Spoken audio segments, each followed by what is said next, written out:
Most would agree it is the biggest story of 2013, and it's not even over yet. The Obamacare rollout disaster. You've probably heard that healthcare.gov hasn't worked as smoothly as it was supposed to work. One of the greatest website disasters in history. Do you have any idea what your insurance would jump up to at that point? I'm locked out of the website. You're encouraging people to go to a site that doesn't meet safety standards. That's on me. We fumbled the rollout on this healthcare plan. If you like your healthcare plan, you'll be able to keep your healthcare plan, period. They sent me a cancellation notice. I'm going to have to get new insurance. Our group health plan has been canceled. This is obviously an unmitigated disaster that will get worse. And our panel joins us, the Weekly Standard Steve Hayes, The Hill's Elise Viebeck, and Washington Examiner Chief Political Correspondent Byron York. Welcome to you all. Steve, first to you. Could the rollout have been any worse? It's hard to imagine how it could have been any worse. I mean, from the very beginning, you had the problems with the actual front end of the website. You've been seeing stories over the past several weeks about the extensive problems with the back-end data from the website. It's hard to imagine that, just from a technical standpoint, things could have been worse. And then you layer on top of that the fact that the president very clearly has had to go back on the main promise, I would say, in selling Obamacare. If you like your plan, you can keep it. And not only has he had to sort of break that promise, we understand very clearly that he was always intending to break that promise. It's in some ways at the center of Obamacare, how Obamacare works, is that people were going to be kicked off their plans. So this has been a disaster for the administration. I think it's been bad for the country, and it'll be something that we're no doubt going to be dealing with well into next year. Elise, Steve brings up the president's promise, and I know that the White House always sort of makes Fox News a straw man, like we're the horrible people saying that he made this promise, didn't keep it. We're not the only ones. In fact, even NBC News on October 29th, the Obama administration knew millions could not keep their health insurance. Why in the world did they say that? I mean, many of these promises were made when he was still trying to pass the law, and I think the point he was trying to make very imprecisely was that this law isn't going to necessarily disrupt the insurance plans for some Americans. It will for some, but won't for others, because many people obtain their insurance through their employers. Now, it's possible that employers will cancel their health care coverage and shift people into the exchanges, but the president was really nailed on this one because I think his words were imprecise. But 6 million people at least got cancellation notices. It's not like, how could they not have known that one? Oh, they absolutely knew it was coming. But I do think that once the administration gets past most of the problems with its website, there's going to be this real balance problem. We know that millions of people have lost their health insurance, and we know that others have actually signed up for health insurance under Obamacare, some for the first time.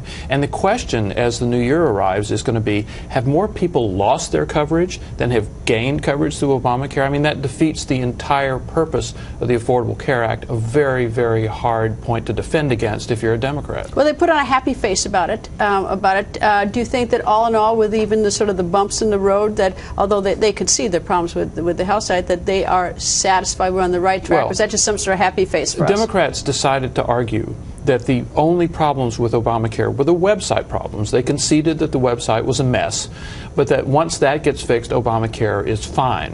What Republicans have said is that there are structural aspects of Obamacare that are going to mean continued higher premiums, higher deductibles, narrower doctor's choice, narrower prescription drug choices, all of this stuff for patients as we go forward. And I think what you're going to see in 2014 is which side has the stronger argument. Steve, this healthcare was passed in 2010.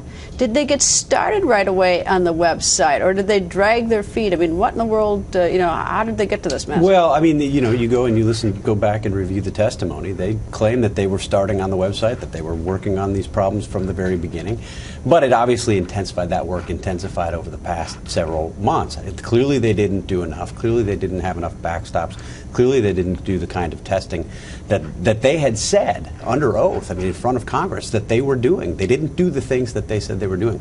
So that's a problem. It was a problem. It will continue to be a problem. But I think there are many other problems they're going to be facing as you look into the immediate future. I mean, you have a situation where, if you go back to the beginning of 2013, this was a theoretical issue. Americans sort of understood that this was coming, but they didn't exactly understand what it was going to mean to them.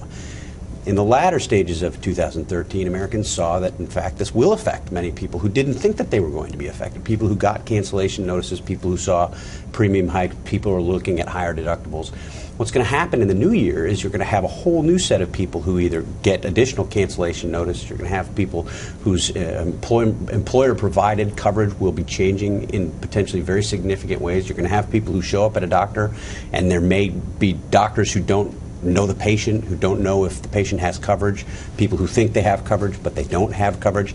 And what we've seen is a gradual shift from the theoretical to the very real. And the problems at the beginning of the new year, I think, are going to be so significant and so real for everyday Americans, including people who haven't been paying very close attention until this point. They will have to pay attention now heading into the new year. Elise, how much is this sort of, I mean, when that was passed, it was a little bit of follow the leader. The Democrats were told to vote for this and nobody read the particular bill. You're on the Hill every single day. How angry are the Democratic members of Congress, House and Senate, now that they've figured out what's in it and the impact? Oh, they're very angry primarily at the White House because they feel like the administration has not done a good job in either rolling out the law or promoting it to the public. Relationships between Capitol Hill and the other side of Pennsylvania Avenue are at an all-time low as we enter the new year, and these Democrats are highly frustrated because they know that this is going to be an issue for them in the midterm elections. Republicans are going to take this to the bank as much as they can, and Democrats are scared. Have to remember, when President Obama promised that if you like your coverage, you can keep it, Democrats did too. There are a lot of them who are on record, on video, making that same promise.